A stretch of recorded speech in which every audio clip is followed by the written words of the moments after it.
Hello everyone, I've been meaning to make a video here for a little while. What you see here is my old pressure tank from my well. This one was in service since the late 90s. The reason I took it out, rust. The inside of this entire tank was rust. I took it out and replaced it with that big blue tank there. Physically, it's a little bit shorter, but it is wider and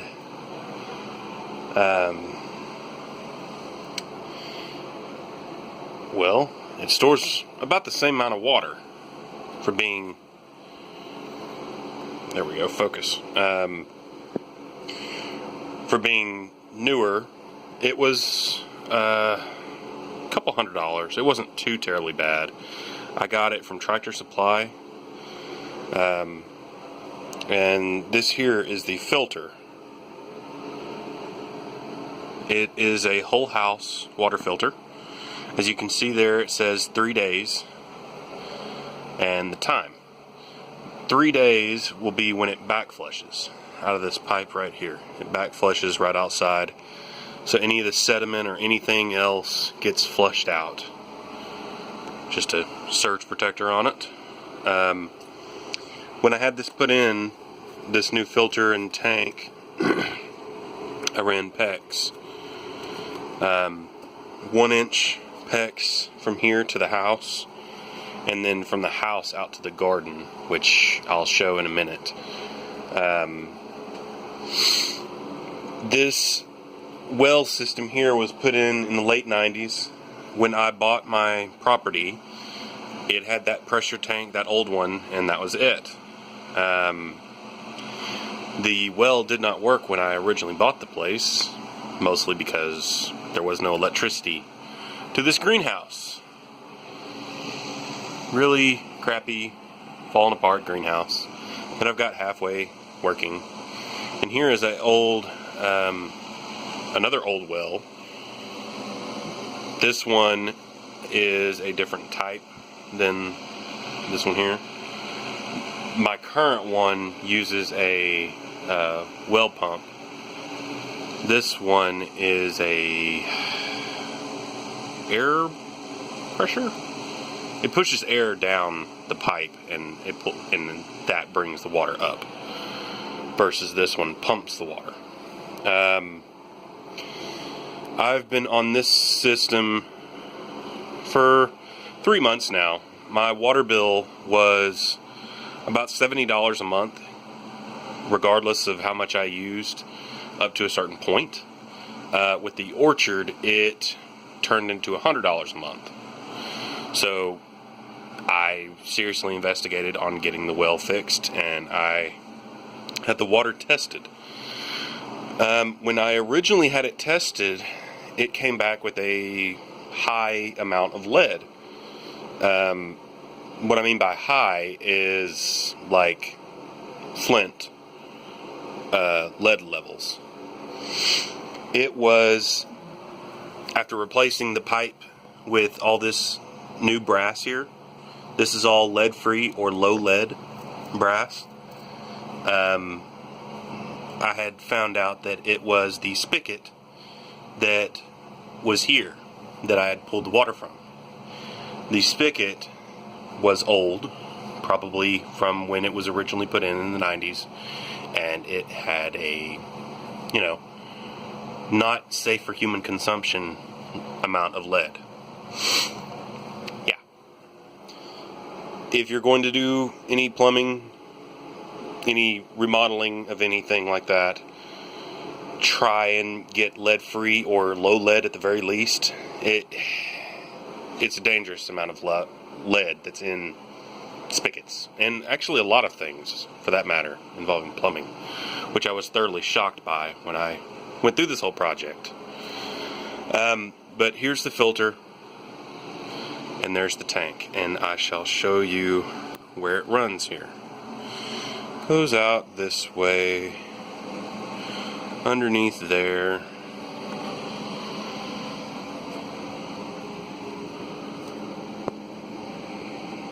Over to the back of the house.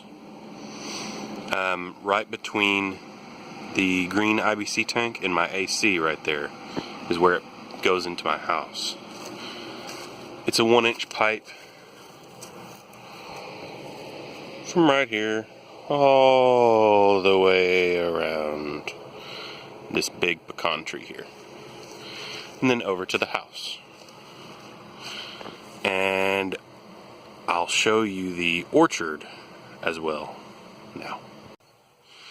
With me and my neighbor's help, we were finally able to get this fence finished right after New Year's. I had all of this side and back around over here done before New Year's, but these panels were a little different. And the gate is what I was mainly worried about. And I just finished this past weekend. The gate is a 16-foot gate, so my tractor will go right through, no problem. And this is finally all done. One less project to worry about. As you can see right in here, this is the drip line. I redid this a couple months ago. It runs down the side of the fence and then branches off to each one of the trees. Like that tree there, that tree there. Most of these trees out here are apples. Like this one right here is a crabapple. The one right there, ooh, focus. The one right over there is a Anna apple. That one is a Granny Smith. This one right here is a Granny Smith. That over there is a Kiefer pear. There's a peach tree over here. And a couple of other Granny Smith and crab apples. I have a couple more apple trees on order. It's the dead of winter. That's why I'm not really showing any of the trees. They just look like twigs right now. But I will go over to the garden area now and show you that side. One slight detour before I go over to the garden. I wanted to show this here, just for my own future reference in case I ever need it, and anyone else who'd be interested. Right here is where the line, my water line through my house goes. And it just goes down the back of my house, mostly a PEX line, and then right here is the public water cutoff from the meter. I had public water and I turned it off. That's where I would turn it back on. The 1-inch line runs through here, through my fence over there, and off that way, which I will go to now. I had, as you can see by the dirt right in here, right through here. That's the 1-inch PEX. It goes right underneath my driveway here, over to the barn, and that right there is also PEX. I finally have water near enough to the rabbits, which are in that first stall. And I will have a fence here, right where this T-post is, running over to my neighbor's fence, and then back over that way, in front of the wicking bed, and back over this way. And now to show the orange trees. See, here's the water. It's a treated post, PEX, no problem with water pressure. Ice cold.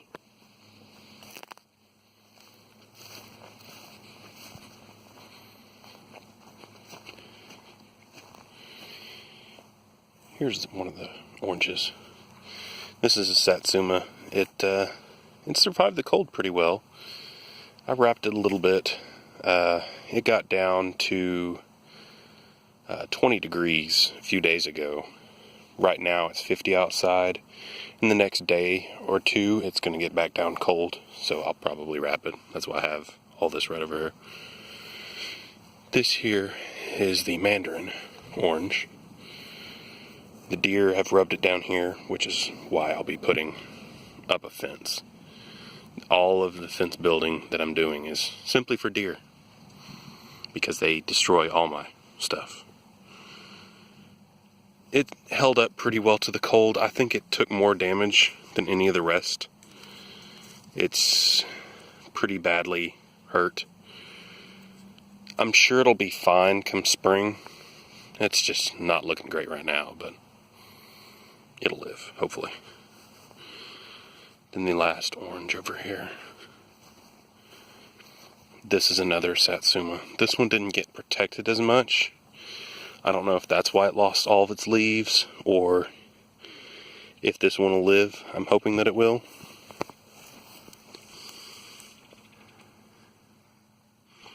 The Home Depot tag there. Let's see what they say they can get down to. Satsuma. And 30 degrees. I'm pretty sure it survived 30 degrees just fine. It stayed 30 degrees here for a week. Last week, or the week before, can't remember now. But I don't think it really had any problem at that temperature. Once it got down really cold is when it really took a beating, because up until then, all the leaves in here were just fine. It was still growing. But that's about all of the video I have. This right here will be my garden, rows and everything. Hopefully this next season. And the wicking bed up there, it's still growing. I guess I can show that before we end. Alright, here's the wicking bed. I have a water hose here to fill it up periodically. Just comes on the spigot right there that I had put in. It rained here, not last night, but the night before. So it's full right now anyway. I had covered this when it got down to the 20s. It sustained it just fine. I took it off and they had no problems. If anything, there's just a little bit of bug damage every couple places. But this here is cabbage. And there's a broccoli over there, but that's what most of this is just cabbage. And some arugula right here. I'm trying that. Yeah, it's just ticking along. The wicking bed has worked quite nicely. If not for the deer, it would have done even better. It's just built with cinder blocks and a hole drilled through. It has a 4-inch flexible pipe down in the bottom, lots of sand, and then fine compost and topsoil in the top, mixed with a lot of rabbit poop. That there is hopefully to keep the deer from messing around in here, which they haven't so far this winter. But that's about it as far as an update goes. I'm hoping to make a couple more videos here relatively soon, and hope everyone has a good new year.